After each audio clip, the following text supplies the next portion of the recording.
Le débat, je rappelle que pour pouvoir être candidat, il faut le parrainage de citoyens. Donc c'est 1% du corps électoral dans la moitié des départements.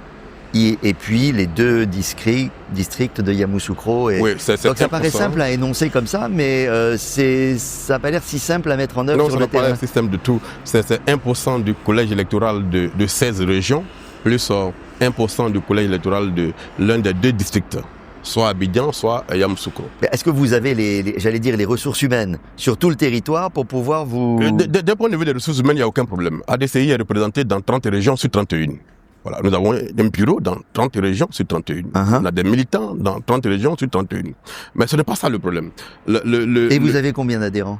Aujourd'hui, nous avons 12 000 adhérents à travers le pays, après pratiquement 8 mois. Donc vous vous dites que pour faire une campagne de terrain, c'est suffisant? Ah oui, c'est largement suffisant. C'est largement suffisant. Et pour être représenté dans tous les bureaux de vote? Ah oui, c'est un autre défi à relever. C'est 25 400 bureaux de vote sur le territoire. 25 400 bureaux de vote. Donc là, vous n'avez même pas le nombre d'adhérents pour pouvoir... Non, c'est pas les adhérents qui vont dans les bureaux de vote. Il faut avoir une équipe sur le terrain pour pouvoir avoir des jeunes déterminés pour se faire désigner pour être dans le bureau de vote. Mais je voulais revenir un peu sur le parrainage. Bien sûr. En réalité, c'est un formidable, entre guillemets, mécanisme d'exclusion. C'est les grands partis politiques qui en ont voulu pour pouvoir faire une élection qui soit à huis clos, pour exclure les petits partis, ainsi appelés, ou les candidats indépendants. Pourquoi vous dites ça? Parce que jamais ils n'ont porté une revendication sur le parrainage. Est-ce que vous avez une fois entendu dire que le parrainage était antidémocratique dans sa conception? Qu'il faut trouver un système pour éviter les candidatures un peu fantaisistes, oui, mais n'importe quoi. Cela se fait dans un contexte où il y a une confiance qui est retrouvée, dans un contexte où l'élection ne gênait pas autant de passion, dans un contexte où la réconciliation n'a pas été faite. Donc c'est ça qui pose un problème. Aujourd'hui, le peuple de Côte d'Ivoire est fractionné. Il y a des zones entières du pays où les acteurs politiques n'ont pas accès, ou bien où des acteurs politiques locaux empêchent d'autres acteurs de venir faire des réunions. Et donc, tout ça crée une atmosphère d'anxiété qui fait que les populations ont très peur de donner leur nom parce qu'il faut donner sa carte d'identité.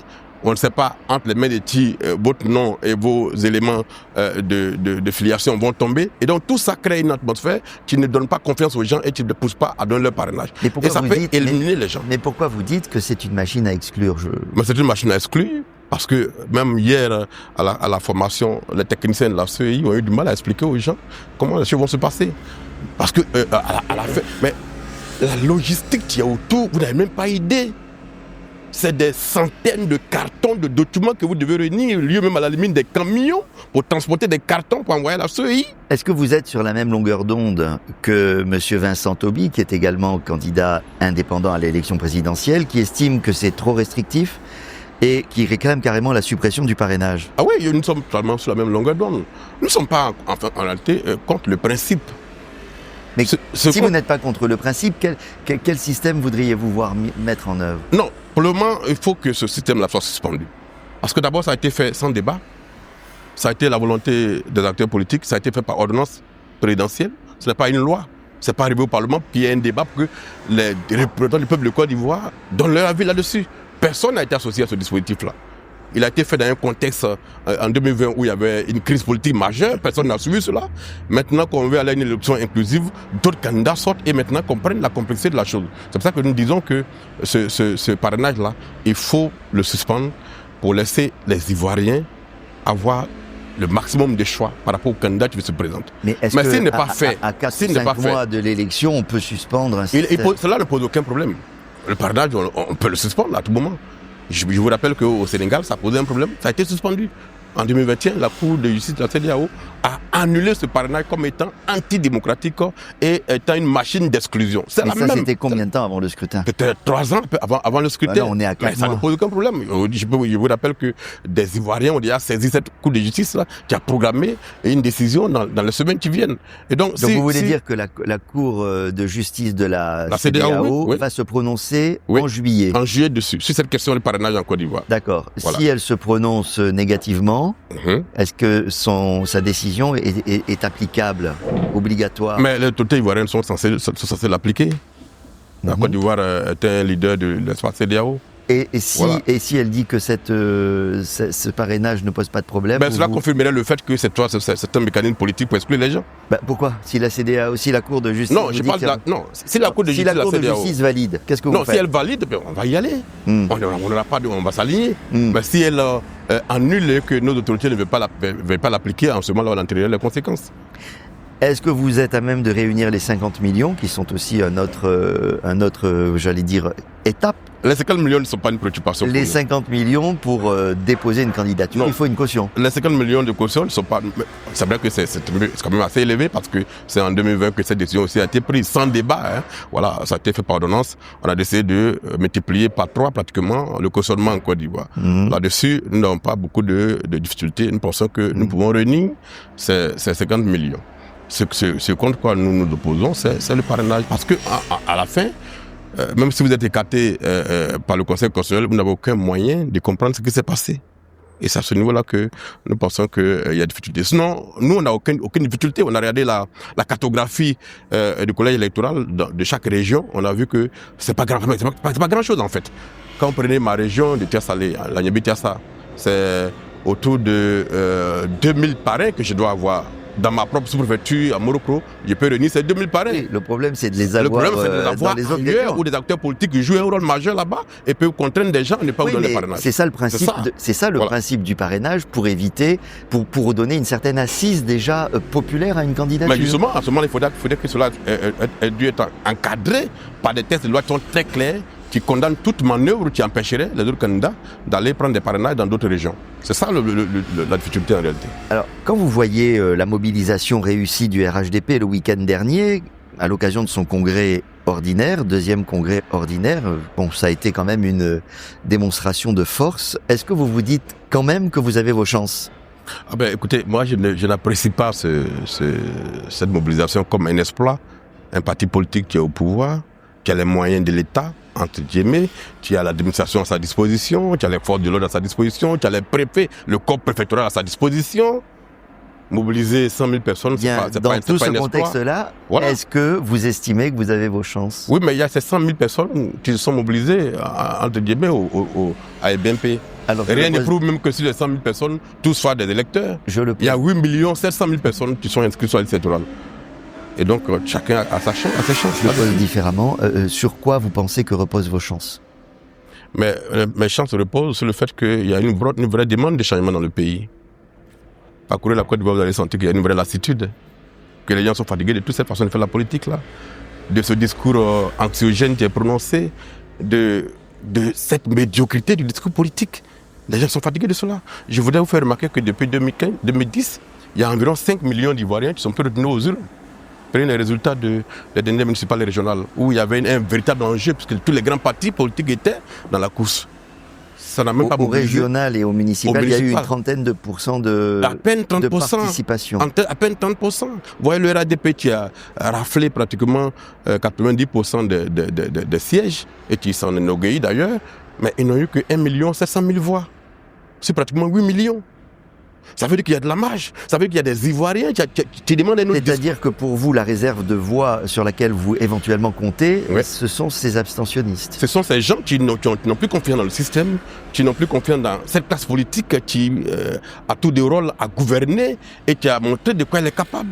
Et donc cette catégorie d'Ivoiriens qui veulent de nouveaux visages, qui veulent un nouveau discours, qui veulent un nouvel engagement, qui veulent du patriotisme, qui veulent qu'on se trouve le problème là, est majoritaire par rapport à ceux qui vont voter. Alors au passage, en parlant du congrès du RHDP, comment est-ce que vous avez compris la réponse de M. Ouattara à ses militants concernant sa propre candidature? Je vous ai entendu, je vous ai compris, j'ai besoin d'encore quelques jours pour réfléchir. Est-ce que vous y voyez une posture tactique, un faux suspense? Comment vous interprétez cela? Non, moi je pense que le RHDP en tant que parti a le droit de demander à son leader d'être candidat. Les militants ont le droit de se faire, au niveau de leur parti. Mais après, c'est le chef de l'État. Et il est le président de tous les Ivoiriens. Et donc, c'est à ce niveau-là que moi je me prononce. Et ce chef de l'État-là a déjà répondu à cette question de candidature à plusieurs reprises. Il a dit qu'il ne sera pas candidat. Et que cela même relevait de l'impossible en 2025. Il a dit. Il a dit ça quand? Il a dit il y a à peine il y a 3 ans, dans une interview avec nos confrères de médias internationaux. La vidéo est disponible sur YouTube, vous pouvez aller la voir.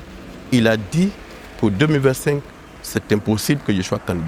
Il a même ajouté, je souhaite qu'en 2025, les Ivoiriens désignent un président plus jeune que moi et mes prédécesseurs à la tête du pays. Cette crise, ça est là. Donc ça veut dire que s'il se présente, il céderait à cette douce pression de ses militants? Voilà, il céderait aux 12 personnes de ses militants. Sinon, en tant que chef de l'État, il a déjà pris position sur la question de ce Au mandat. final, vous pensez que... Qu'est-ce qui va sortir? Une fumée blanche? Une fumée... Comment? On ne peut que spéculer là-dessus. On n'a pas d'éléments pour apprécier. Dans quelques semaines, quelques jours, il va parler et on verra la position bien qu'il va prendre. Comment est-ce que vous vous positionnez dans le débat sur les candidatures aujourd'hui juridiquement impossibles de messieurs Thiam, Gbagbo, Blé Goudé, Soro? Est-ce que vous réclamez une amnistie? Est-ce que vous réclamez une nouvelle révision de la liste électorale? Est-ce que vous demandez à la majorité d'être, d'ouvrir un peu le jeu politique? Est-ce que vous n'avez pas l'impression que nous sommes dans un cycle perpétuel de recommencement, que comme si nous étions victimes d'une malédiction qui se répète tous les 5 ou tous les 10 ans, nous sommes dans le même schéma. À la différence que maintenant, ceux qui agissent ont une capacité d'anticipation pour faire en sorte qu'on ne puisse pas leur faire le procès de l'exclusion par des voies judiciaires, puisqu'ils ont anticipé ce qui se passe maintenant. En 2000, il n'y avait pas eu d'anticipation, on l'a fait dans le feu de l'action. On a exclu les gens dans le feu de l'action. Là, on a exclu les gens quelques années avant les élections. Et par conséquent, on dit maintenant, c'est la justice qui a décidé, donc alignez-vous. C'est une répétition de ce qui s'est passé en 2000. Et donc aujourd'hui, on appelle tout le monde à comprendre que ce qui a permis... Mais ce que vous dites, c'est que la justice est instrumentalisée là. Mais en tant qu'acteurs politiques, nous sommes conscients de ce que les choses ne fonctionnent pas normalement. Et que les acteurs politiques, depuis les années 2000 jusqu'à maintenant, ont toujours utilisé la loi pour faire de la politique. C'est de ça qu'il s'agit. On a de très bons magistrats en Côte d'Ivoire, on a un appareil judiciaire qui peut fonctionner autrement que ce qu'on voit aujourd'hui. Et les acteurs politiques font tout pour que la justice vienne jouer un rôle dans le jeu politique, après pour créer les tensions. C'est ce que nous dénonçons. Donc, est-ce que vous préconisez qu'on trouve les voies et moyens juridiques ou judiciaires de réintroduire ces personnalités dans le jeu présidentiel? D'un point de vue judiciaire, il n'y a plus rien à faire. Les décisions ont été prises, sont passées en force des choses jugées. Maintenant, il peut y avoir que la voie politique. Et la voie politique, elle appartient exclusivement au chef de l'État, qui a déjà pris une grâce présidentielle pour M. Gbagbo Laurent et d'autres personnes. C'est parce qu'il leur faut une amnistie. Et cette amnistie-là, c'est lui seul qui en a le pouvoir. Il apprécie de le faire ou pas. Vous l'appelez de vos voeux? Écoutez, nous soutenons fortement les revendications de cette opposition-là qui veut que cette élection soit inclusive, que tous ceux qui ont été d'une manière ou d'une autre écartés soient réintégrés politiquement et qu'on aille enfin solder les comptes de toute cette bataille de 90 qui finit en 2025. Il n'y a pas que ces personnes. Le PDCI et le PPACI auraient la possibilité de présenter un candidat. Est-ce que vous ne pensez pas qu'ils devraient le faire, quoi qu'il en soit? Oui, mais est-ce que les années précédentes, les autres qui avaient été exclus avaient présenté d'autres candidats? Pourquoi ce n'est pas été fait pour les autres? On voudrait que ce soit fait pour ceux-là. Non, chacun a le droit de vous dire que c'est notre candidat, c'est lui que nous voulons. Et donc, de ce point de vue-là, nous comprenons leur position. Parce qu'ils ont le sentiment d'être victimes d'une injustice, d'une instrumentalisation. C'est leur sentiment à eux. Et donc, nous comprenons cela. Et par conséquent, nous disons que ce qui doit être fait pour préserver la paix doit être fait pour que nous allions à une élection où le 27 octobre, on pourrait aller au travail, on pourrait aller à l'école, le pays pourrait continuer à vivre, que de vivre encore 6 mois d'anxiété. Comment est-ce que vous appréciez justement, parlant de 6 mois d'anxiété, la tournure que prend le débat politique? C'est-à-dire quand même que la tension devient palpable, les menaces commencent à être prononcées. Je ne reviens pas sur les propos d'estrade de M. Gbagbo qui disait « ils veulent la bagarre, ils auront la bagarre ». Est-ce que tout cela n'est pas un peu inquiétant? Oui, mais vous citez M. Gbagbo, mais ce n'est même pas le seul qui parle. Non, ce n'est qu'un exemple. C'est toute la classe politique classique qui se réinstalle dans ce qu'elle sait faire le plus. Créer l'anxiété, créer la peur, mettre les Ivoiriens dans une position de fuite. Et donc, c'est ce à quoi on a assisté aujourd'hui. L'atmosphère est complètement empoisonnée déjà par ces questions qui sont évoquées. Et donc, vous allez voir que si des candidats comme nous, qui sommes un peu en dehors des machines classiques, nous ne portons pas un discours programmatique pour ramener les choses un peu à l'endroit, vous allez voir qu'on va passer 4 mois, en effet, que des petites phrases et à s'insulter, où il n'y aura pas de débat de fond sur les problèmes des Ivoiriens. C'est à ça qu'on veut nous envoyer. Et c'est un jeu auquel ils nous ont habitués et qui chaque fois a réussi à mettre des Ivoiriens dans cette situation-là. Cette fois-ci-là, on va regarder les choses avec d'autres discours. Vous me tendez la perche en parlant du discours programmatique. On arrive à la fin de cette première partie. On va y venir juste après. J'ai une dernière question un peu sur l'ambiance politique. Est-ce que le rapprochement qu'on a constaté entre le PDCI, RDA et le PPACI très récemment, est-ce que vous avez l'impression que l'on se dirige vers un boycottage de cette élection présidentielle par les partis de l'opposition? Je voudrais répondre à cette question par par des propos du président Gbagbo Laurent, qui a dit il y a à peine un an qu'il n'y aura pas de boycott encore en 2025. Qui reconnaît que tout ce qui a été fait avant 2025, avec les boycotts que son parti a organisés, c'était une erreur. Et que cette fois-ci, il n'y aura pas de boycott. D'ailleurs, tous les soldats sur le terrain disent qu'il n'y aura pas de boycott. Et je suis d'accord avec ça. Et il ne doit pas avoir de boycott. Il faut qu'il y ait une élection et que les gens y participent. Quels que soient les candidats qui sont devant, il faut que les gens s'organisent, trouvent de l'imagination et aillent aux élections pour que chacun dise ce qu'il est capable de faire pour le pays. Comme je le disais juste avant, on va aborder la question de votre programme. Vous êtes le candidat à ce jour qui a formé... Parce que ceux qui ont une certaine capacité d'observation de ce qui se passe sur le terrain peuvent conclure tout de suite que la prochaine bombe sociale qui va exploser en Côte d'Ivoire, c'est le foncier. Aller dans les zones rurales, que ce soit au nord du pays, que ce soit à l'ouest, que ce soit au centre, la pression sur les terres est devenue absolument insupportable. Pression, qu'est-ce que vous voulez dire? Mais pression, c'est la rareté des terres. Les terres sont bradées. Et c'est pas des milliers d'hectares qu'elles sont bradées. Dans un contexte juridique absolument flou. Vous savez que la Constitution ivoirienne interdit que les non-nationaux n'aient pas accès aux terres rurales. Mais je peux vous garantir qu'il y a même plus de terres rurales. Il y a des familles entières qui vivent sur moins d'un hectare aujourd'hui. Tout le monde le sait. Au niveau urbain, le désordre est pratiquement républicain, entre guillemets. C'est un sport national, ce désordre qui a cours en ce moment dans notre pays. Et donc pour nous, c'est des questions fondamentales qu'il va falloir traiter avec donc vous dites, tout courage. On gèle toutes les transactions, toutes les ventes et on fait un audit. On gèle toutes les ventes sur les terres non encore immatriculées. Alors justement, ça concerne quelles terres? Ça concerne les zones rurales ou les zones urbaines? À la fois les zones rurales et les zones urbaines. Mais dans les zones urbaines, elles sont immatriculées? Non, toutes les terres ne sont pas immatriculées dans les zones urbaines. Ouais. Moi, je mets des terres salées, il y a des pans entiers de mon territoire qui sont dans la zone urbaine, qui ne sont pas encore immatriculés. Donc, vous gelez les zones, des terres, quelle que soit la zone, non immatriculées. Non immatriculées. D'accord. Et faire en sorte que l'État se donne les moyens, de façon massive, d'immatriculer dans ce laps de temps-là toutes les terres non encore immatriculées. Concrètement, ça veut dire que tout est bloqué pendant 3 ans, aucune vente. Oui, aucune vente. Mais que ça veut dire quoi, immatriculer? Ça veut dire donner un numéro d'identité à chaque terre, chaque parcelle non encore mise en valeur. Et donc cet audit, il va servir à quoi? Non, l'audit, ça c'est le gel. Mais l'audit, c'est le gel, tout ce qui a été fait. Audit. Voilà. Le gel, c'est pour faire immatriculer. Ouais. Et puis l'audit, c'est de faire le point de tout ce qui a été fait. Ouais. Aujourd'hui, vous savez que 60% des conflits, des contentieux au tribunal, dans nos tribunaux, sont liés aux conflits fonciers. 60%. Le ministre de la Constitution qu'on a reçu récemment à l'Assemblée nationale a reconnu que ce sont des milliers de conflits fonciers que nous avons en Côte d'Ivoire. Est-ce qu'un État sérieux peut avancer sans prendre le soin de régler ces questions foncières avant de partir en avant? Donc nous pensons qu'il faut geler, faire l'audit. Et l'audit comprend le ministère de la Constitution lui-même, qui, pour nous, est au cœur du dispositif de fraude. C'est vrai, il y a des chefferies, on va revenir sur il y a des chefferies, il y a tout ce que vous voulez, mais le ministère, en tant qu'entité étatique, est au cœur de tout ce qui a été fait depuis ces 30 dernières années. On va reparler du ministère, mais est-ce que vous pensez que cette proposition qui paraît une idée que vous mettez sur la table, soit véritablement praticable sur le plan juridique et sur le plan social? Oui, mais il n'y a aucune règle dans l'espace UMOA qui empêche un État de marquer un arrêt, de gérer.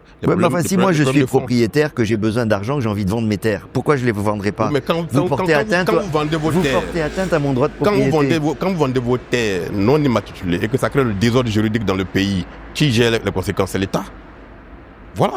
L'État a toutes les dispositions légales pour pouvoir régler ces questions-là. Et nous allons le faire. Ça a été fait ailleurs. Et donc, nous allons le faire en Côte d'Ivoire. Pour nous, c'est une question fondamentale. Nous ne pouvons pas avoir de stabilité dans ce pays si nous ne réglons pas la question foncière. Autre question. Vous savez très bien que le marché foncier, c'est un moteur de l'économie ivoirienne. C'est 8% du PIB. Ça fait rentrer des rentrées fiscales à l'État. C'est un pan entier de l'économie que vous allez Mais est-ce que vous savez que la réforme que nous allons faire va permettre à l'État d'avoir plus que 8% de PIB par rapport au foncier? Est-ce que vous savez que c'est moins de 70% des montants des terres vendues qui sont déclarés aux impôts? Est-ce que vous connaissez la spéculation qui a cours entre les notaires et les vendeurs? Moi, j'ai enquêté pendant 14 ans sur ce domaine-là. Vous savez qu'une terre qui coûte 1 milliard, vous savez qu'aux impôts, on déclare à peine 400 millions. Et que l'État paie des milliards parce qu'on n'a aucune visibilité. Mais comment vous allez faire pour que le milliard entier soit déclaré? Mais justement, parce qu'une fois que l'audit a été fait, une fois que toutes les terres non immatriculées ont été immatriculées, et que chaque terre a un identifiant unique, et que rien ne pourrait être acheté sans passer par un système informatisé, vous ne pouvez plus jamais vendre sous-vendre les terres et les déclarer autrement devant les impôts. C'est ça que nous voulons faire. Donc, ce système, ça a commencé depuis 2017 avec le soutien de l'Union européenne pour créer la traçabilité sur toutes les initiatives immobilières qui ont cours en Côte d'Ivoire. C'est ça que nous allons faire. Et je peux vous garantir que cela va multiplier par 2. Actuellement, c'est 600 milliards autour de transactions foncières en Côte d'Ivoire. Mais avec cette réforme-là, c'est autour de 1800 milliards que nous allons engranger dans ce pays. Pourquoi est-ce que vous avez ajouté l'idée que l'on peut qualifier d'un peu populiste quand même, de la terre qui devrait rester exclusivement aux Ivoiriens? Je vais vous rappeler que récemment, le mardi dernier à l'Assemblée nationale, le ministre de la Construction a reconnu qu'effectivement, la spéculation dans notre pays créée par les non-nationaux. Il a reconnu, les images sont là, la vidéo est en ligne. Un député a posé la question de savoir pourquoi est-ce que les terres ivoiriennes sont majoritairement achetées par les non-nationaux. Le ministre a reconnu qu'effectivement c'est un problème et que peut-être une solution politique va être prise dans les jours qui arrivent sans être rentré dans les détails. Et cette solution politique, c'est quoi? Ça peut être quoi? C'est de restreindre l'accès. C'est de restreindre l'accès aux étrangers? Aux non-nationaux. À tout type de terre ou aux terres agricoles? À la fois aux terres agricoles et aux terres urbaines.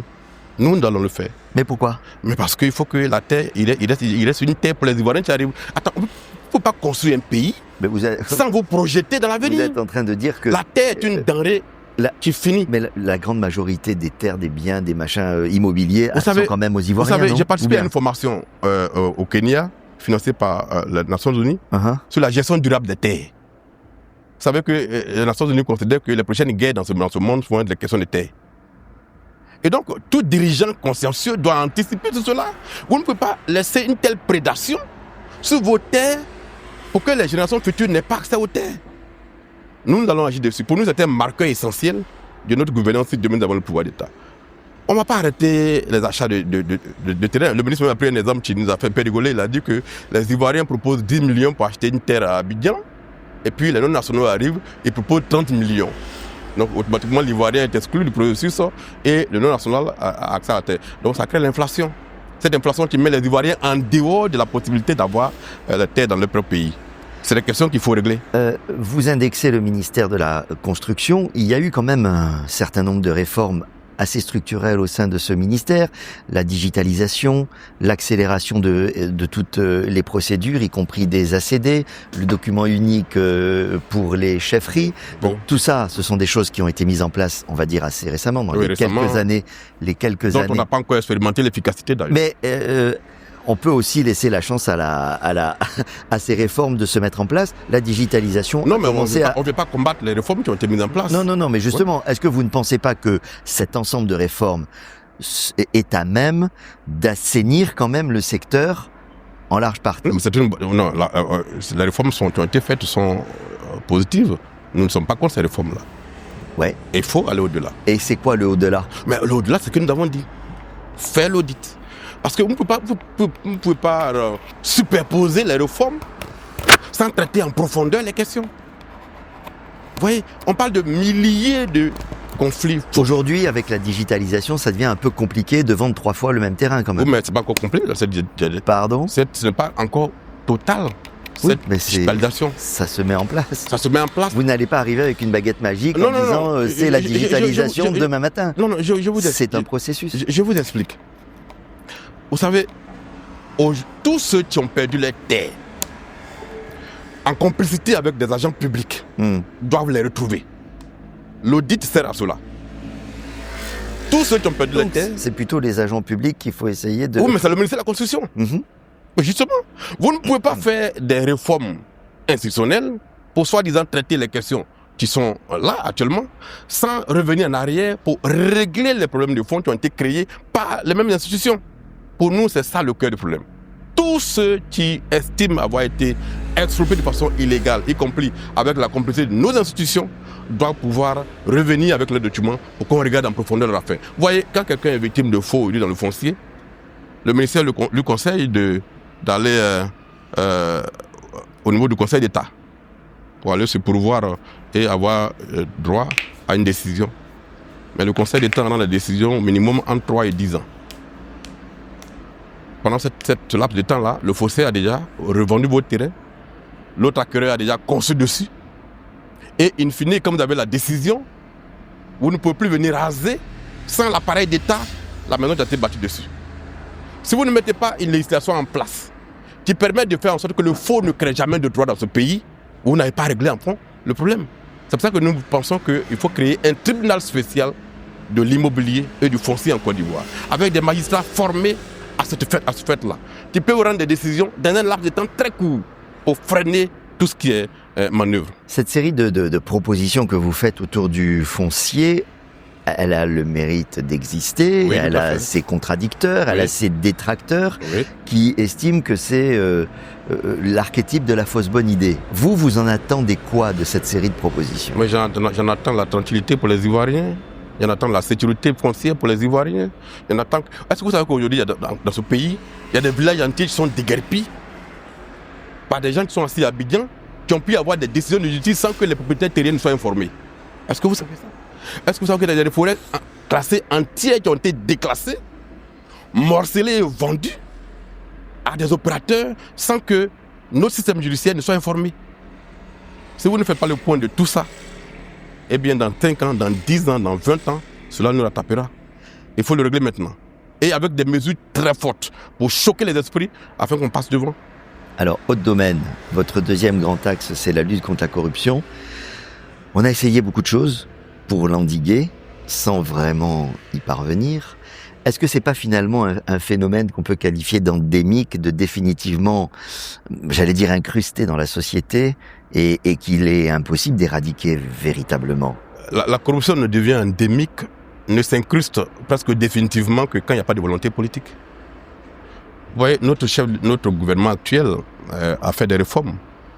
On a créé par exemple la Haute Autorité de la bonne gouvernance.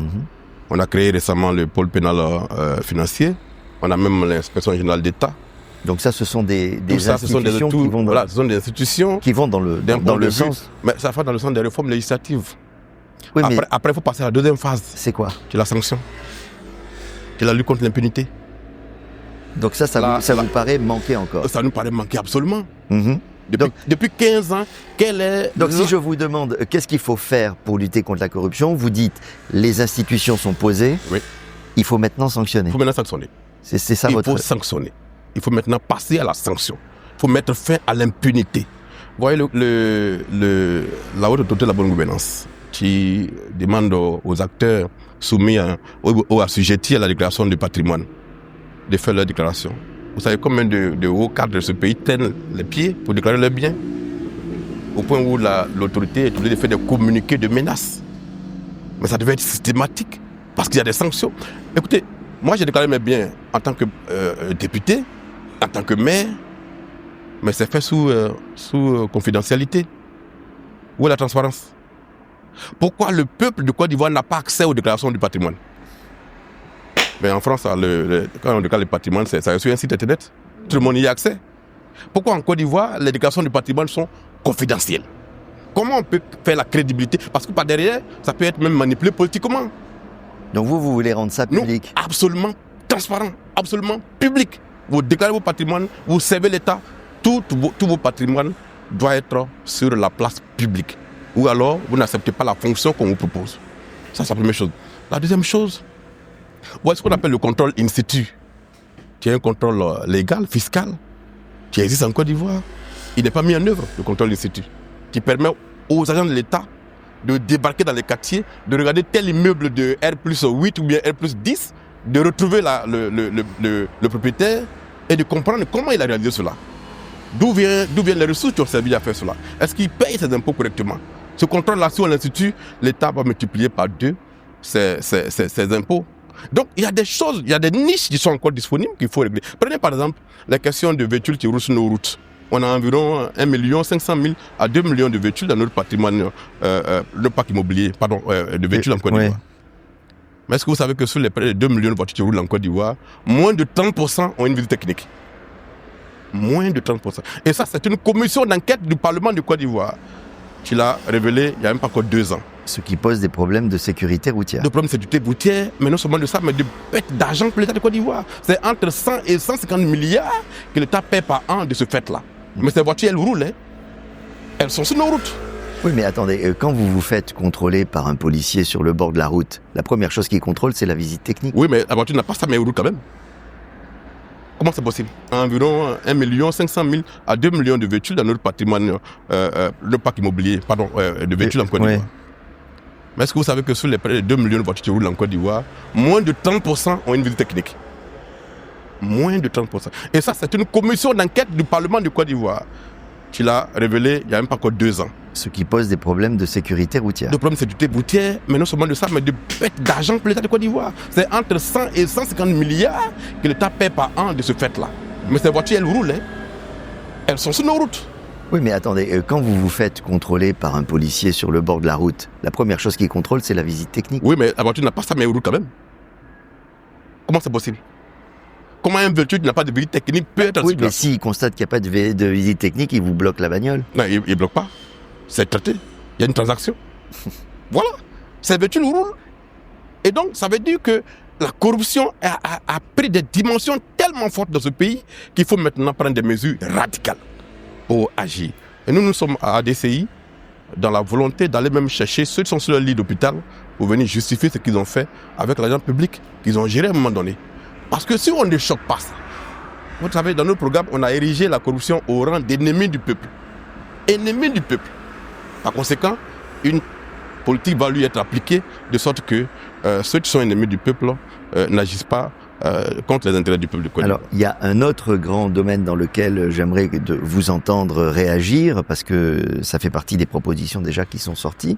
C'est le système scolaire que vous voulez profondément réformer. Quels sont les constats qui sont à la base de ces propositions sur l'école? Pourquoi vous voulez pratiquer des réformes en profondeur? Vous savez, moi je donne des cours. Je suis l'un des rares élus en Côte d'Ivoire qui donne des cours à des enfants de sa commune depuis 2016. Moi je prends des enfants de terminale et de 3e. Vous êtes prof? Je ne suis pas professeur, j'allais dire en tant que métier, mais je donne des cours à mes enfants pour comprendre un peu leur niveau scolaire, leur capacité à parler en public, leur niveau de langage, leur capacité à raisonner, et ça je le fais. Et aujourd'hui j'ai près de 4 bataillons d'étudiants à l'université qui sont passés entre mes mains à Salé. Et donc? Mais le constat que je fais, c'est que mes enfants de ma commune sont en terminale, mais pour la plupart ont un niveau scolaire qui correspond à la classe de 3e. Est-ce que vous pensez qu'on peut construire un État développé avec un tel système scolaire? Vous savez qu'il y a des enfants qui sont en 6e aujourd'hui, et ça c'est un rapport officiel du PASSEC qui le dit, qui sont en 6e, qui sont à 60% dans l'impossibilité de savoir lire et calculer correctement dans notre système éducatif ivoirien. Donc quelle réforme vous voulez engager d'abord dans le système public et aussi, vous dites, dans le système privé pour réduire la dépendance de l'État au secteur privé. Qu'est-ce qu'il faut faire pour améliorer ça? D'abord, il faut construire une conscience pour ce système éducatif-là. Pourquoi on met nos enfants à l'école dans ce pays? Ça me fait quoi? Pourquoi on met nos enfants à l'école? C'est quoi l'objectif? Quel est le modèle de développement que nous voulons construire et quelles sont les ressources humaines que nous formons pour atteindre cet objectif-là? C'est quoi? Il n'y en a pas. Je vais vous donner un exemple qui est concret. J'ai rencontré le ministre de l'enseignement supérieur il n'y a même pas encore 3 semaines. On a eu un échange comme ça, face à face. Et le ministre m'a fait cet aveu-là, qu'en 2024, il a voulu recruter 34 enseignants en mathématiques pour les universités de Côte d'Ivoire. Recrutement direct. Il n'en a eu que 4. Parce qu'ils n'avaient pas le niveau? Non, parce qu'il n'y en a pas. Il n'y en a pas. En physique, il n'y a eu que 7 sur 37. Et vous savez que récemment, le professeur Salih Touré, qui est l'une des éminences grises en matière scientifique en Côte d'Ivoire, a tiré la sonnette d'alarme en disant que dans 5-10 ans maximum, la Côte d'Ivoire n'aura plus d'ingénieurs, ni de profs de maths. Est-ce que vous savez qu'aujourd'hui, il y a des enfants qui font la 6e? Alors, mais ça, c'est dû à quoi? Mais c'est une volonté politique. Non, on n'a pas décidé qu'on n'aurait plus Non, je vous explique. de professeurs de maths ou de scientifiques, en fait. Non, attendez. Allez au Canada, allez en Suisse, allez en France. Vous allez découvrir que la plupart des Africains qui sont là-bas, qui enseignent ces matières-là, viennent de nos pays africains. Viennent de la Côte d'Ivoire. Mais alors, attirez-les. Mais justement, c'est la volonté politique. Comment vous faites pour former des scientifiques et les maintenir ici? Est-ce que vous savez que le ministre m'a dit aussi, je vous le dis, que de 2015 à 2024, la Côte d'Ivoire a envoyé pratiquement 54 étudiants à Polytechnique en France, Oui. qui les a formés. Et que sur les 54, c'est un seul qui est revenu au pays. C'est qu'il y a du talent. Un seul, il y a du talent, mais pourquoi ils ne reviennent pas au pays? Pourquoi? Pourquoi notre pays se donne le luxe de se passer de ces matières grises? Mais alors pourquoi? Mais parce qu'il faut une volonté politique de construire leur retour.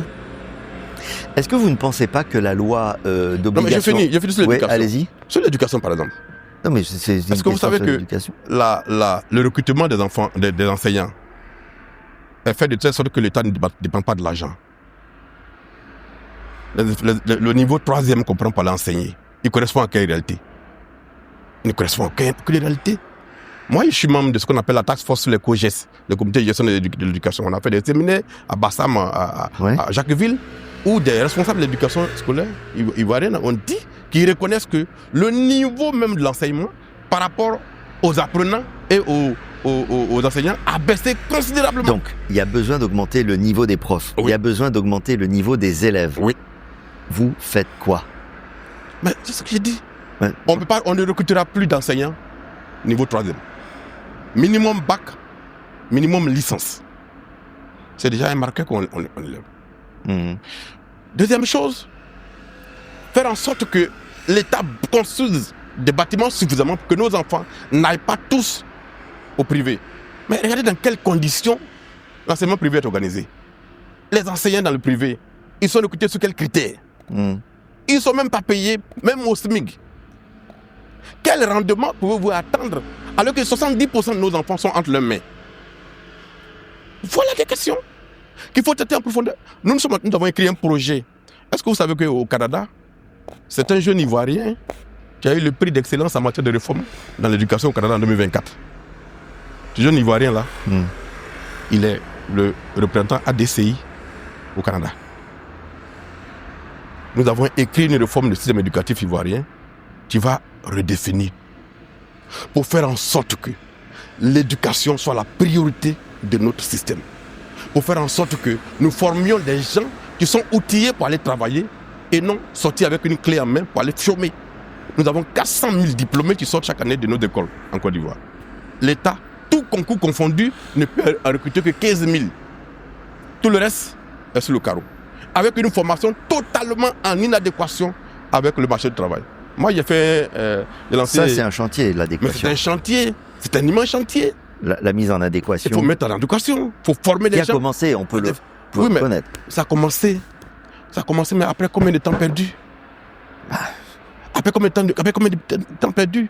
Donc, il faut revenir à ces fondamentaux-là. Il faut donner une véritable colonne vertébrale à notre système éducatif avec des enfants qui sortent avec des compétences et qui peuvent aller prétendre travailler. Alors, on avance, on ne va pas revenir, mais je cite au passage que vous voulez abroger l'article 48 du Code de la nationalité et instaurer la double nationalité. Ça, c'est pour la diaspora.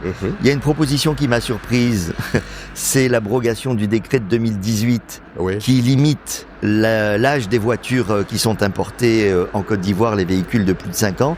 Pourtant, moi, j'avais compris que ça avait permis de renouveler le parc automobile ivoirien et que ça avait un peu assaini l'air qu'on respire. Ça n'a rien renouvelé du tout. Ça n'a absolument rien renouvelé, non. Moi, je vous parle sur le bas d'un rapport. Moi, je vous commission d'évaluation. Sur la base de ce qu'on peut constater, il y a quand même plus de vieilles charrettes. Non, ça permet à ceux qui ont de l'argent d'avoir des voitures. Mais aux Ivoiriens moyens, de ne pas avoir de voitures. La commission d'évaluation des politiques publiques de l'Assemblée nationale de Côte d'Ivoire a fait une enquête dessus. Voilà les conclusions en 3 lignes. Première chose, ce décret-là a mis à terre tous les Ivoiriens qui étaient dans ce secteur. Oui. Tous nos frères ivoiriens qui faisaient l'importation de véhicules d'occasion ont mis la clé sous le paillasson. En très mauvais état? Non, pas en très mauvais état. Qui faisaient l'importation de véhicules d'occasion ont mis la clé sous le paillasson. En 3 ans, ils ont perdu 46 milliards.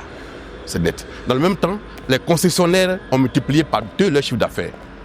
Mais on fait la politique pourquoi? Oui, pour qui au juste? Pour les nationaux ou bien pour l'extérieur? Première chose. Deuxième chose, on nous a fait croire que cette décision avait pour vocation de régler les questions environnementales. La Côte d'Ivoire serait un pays pollué. La Côte d'Ivoire ne fait pas partie des pays pollués. Oui, vous vous souvenez que récemment le chef de l'État, au cours d'une interview, avait piqué une sorte de colère devant des journalistes français qui voulaient que les questions de cacao et tout ça détruisent nos terres. Le chef de l'État avait dit pourquoi les Européens veulent nous imposer ce qu'ils ne font pas chez eux. C'est eux qui polluent le monde et c'est à nous qu'on vient imposer ça. Mais cela va en contradiction avec ce décret-là. Donc notre pays n'est pas pollué. Deuxième chose. Troisième chose. On avance. Troisième chose. Le Parlement a proposé qu'on relève le niveau, enfin l'âge des véhicules importés. Parce que non seulement on n'a pas renouvelé le parc, mais les véhicules de près de 40 ans continuent de rouler en Côte d'Ivoire. Et donc il y a une contradiction de ça. Donc pour nous, nous allons supprimer purement et simplement ce décret-là. C'est demain nous avons la Vous dites que vous ne voulez pas critiquer ce qui a été bien fait. Bon, pour l'instant, on n'entend pas trop. Qu'est-ce qui a été bien fait sous la gouvernance de M. Ouattara et que vous saluez ou que vous prenez pour bon? Écoutez, nous pensons qu'en politique, il y a un peu de vertu quand même. Il y a un peu d'honnêteté. Quand même. Quand même. Et donc nous considérons que depuis une quinzaine d'années, beaucoup d'efforts ont été faits en matière infrastructurelle, en matière de lutte contre la pauvreté, en matière de réforme administrative.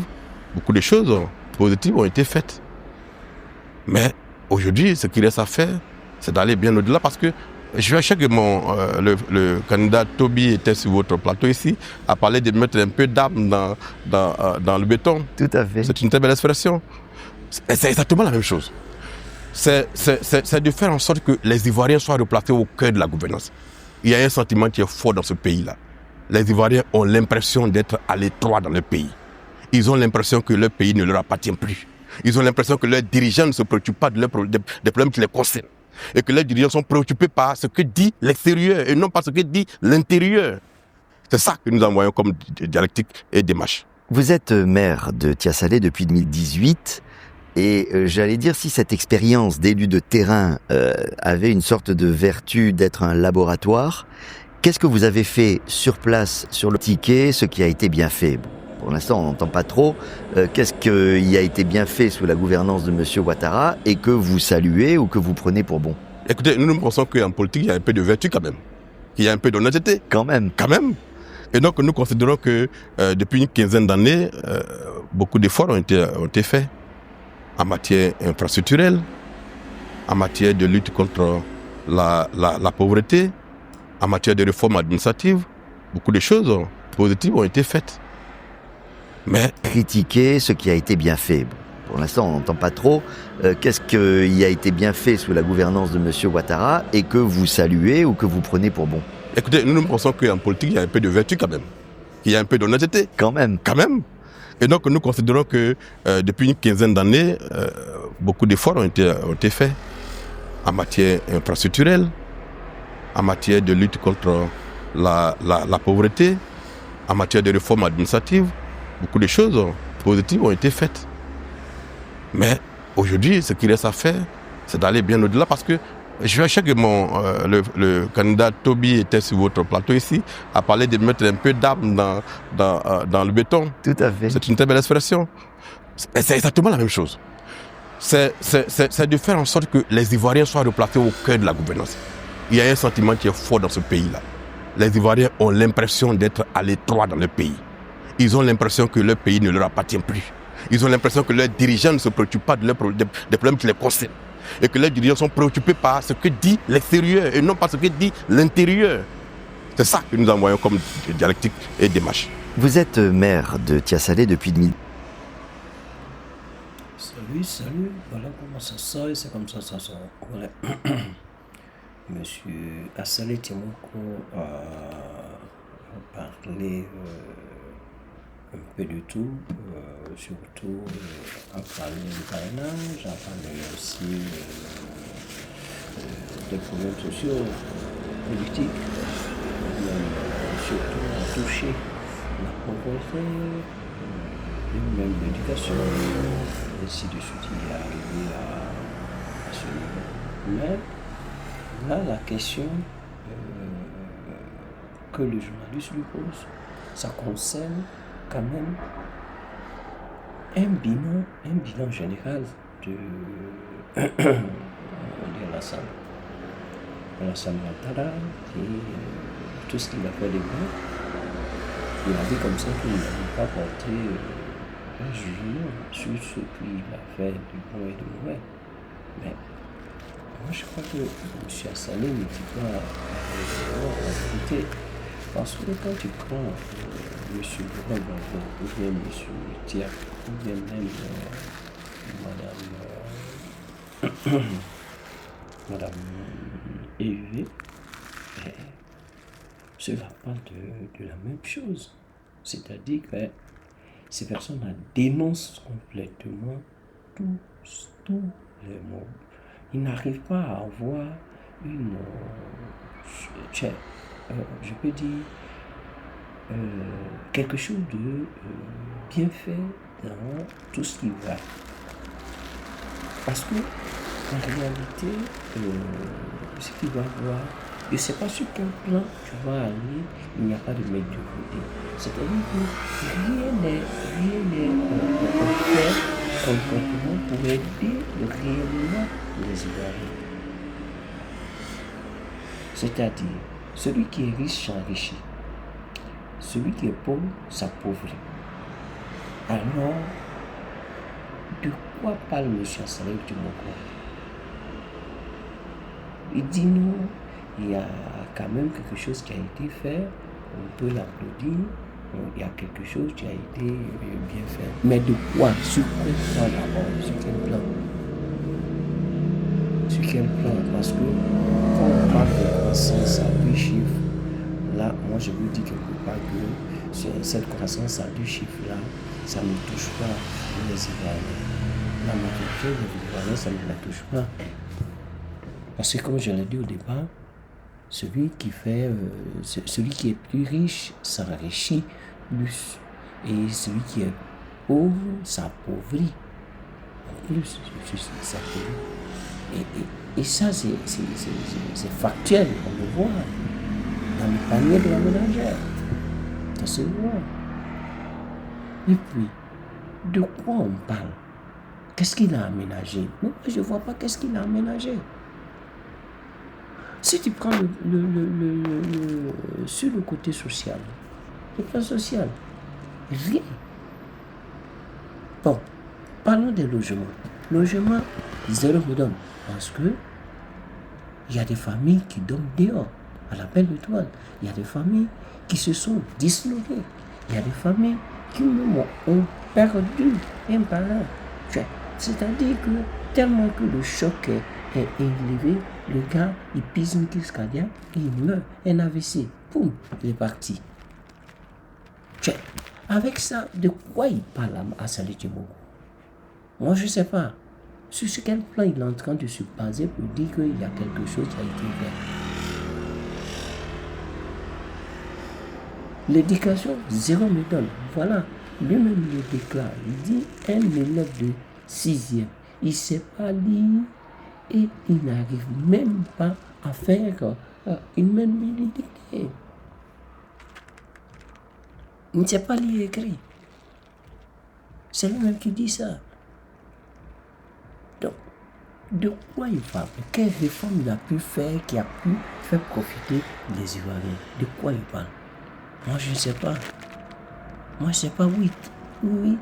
Pourquoi il a eu à dire ça? Peut-être qu'il a eu une pression, il a eu peur de vexer quelqu'un. Moi, je ne sais pas. Pourquoi il a eu à dire ça?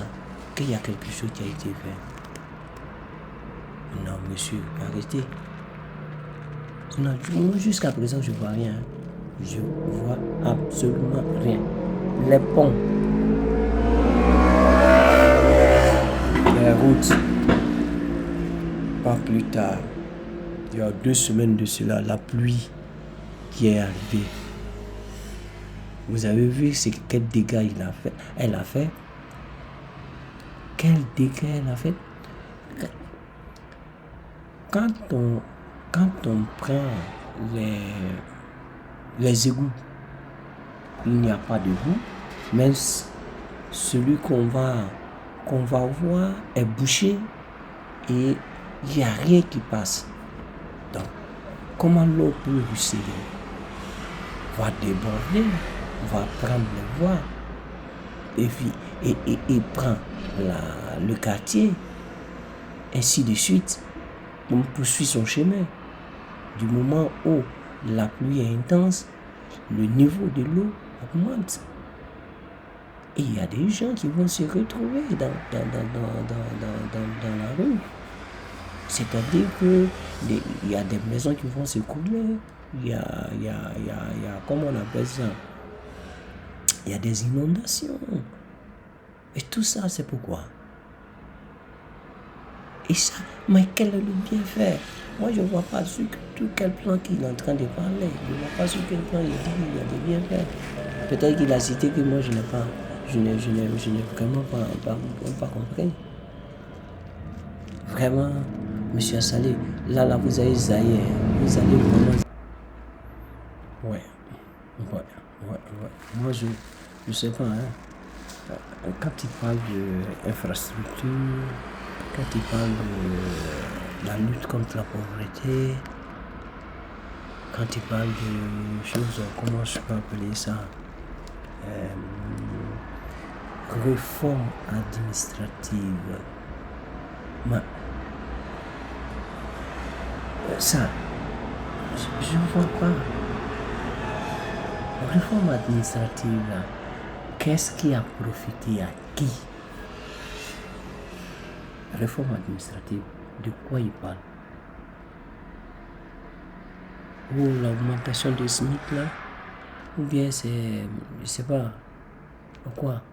Ou bien l'accord qu'ils ont signé avec Cordia là? Ou bien c'est de quelle réforme il parle? Moi je sais pas. Bon, je sais pas si...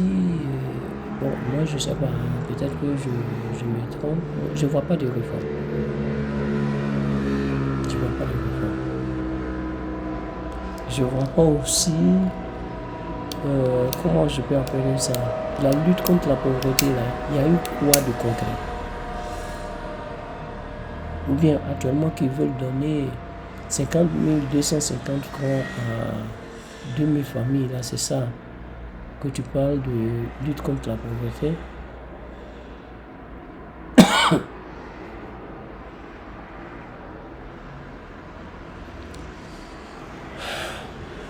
Je n'arrive pas à comprendre. Monsieur Assalé, moi je n'arrive pas à comprendre. Ça là, moi je n'arrive pas à comprendre. Dans ces infrastructures là, qu'est-ce qu'il a fait de bon?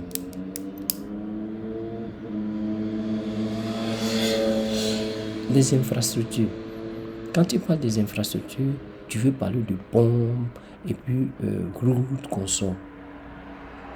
J'ai dit, quand il y a eu la pluie là, les routes qui disent qu'ils sont biodégradables, il y a les couches qui sont parties. Il y a des couches qui ont été emportées par l'eau. Il y a des couches qui ont été emportées par l'eau. Ici à Lyon, très souvent ça arrive. Mais quand ça arrive, c'est-à-dire que c'est toute la parcelle, bon, c'est toute la voie qui s'écroule propre, ça s'écroule. Et puis, on ne peut pas récupérer quoi que ce soit. Il va falloir refaire proprement dit, c'est-à-dire que c'est une voie qui va être refaite à zéro. Mais ce qui se passe en Côte d'Ivoire, ce n'est pas le cas. C'est-à-dire que l'eau ruisselle emporte le dessus, qui est le goudron qu'ils ont eu à faire, ça emporte ça et ça laisse la terre battue qui est là, et ça reste c'est pas que ça emporte complètement toute la parcelle de voir, hein, ça emporte le complet. Non, ça emporte seulement le dessus, parce que le dessus a été fait à la légère. Vous comprenez, peut-être que vous ne comprenez pas, mais c'est ça la différence. Donc quand il n'y a pas d'infrastructure, moi je ne vois pas. Les ponts là, ce sont des projets qu'il est venu achever. Donc il ne faut pas me parler d'infrastructure.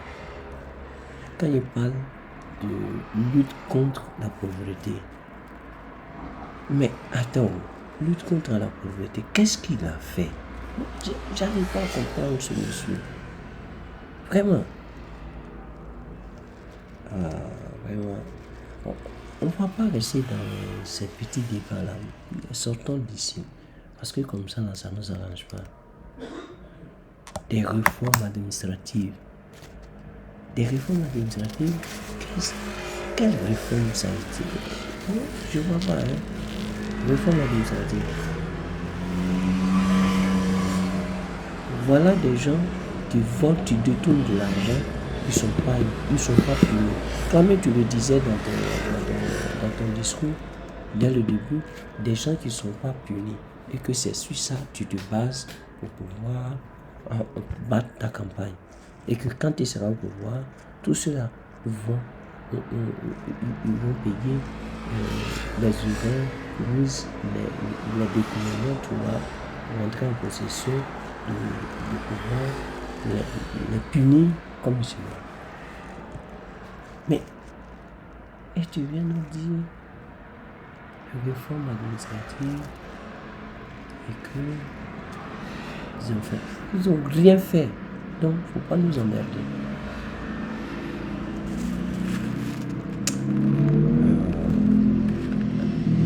Frère, tu me déçois.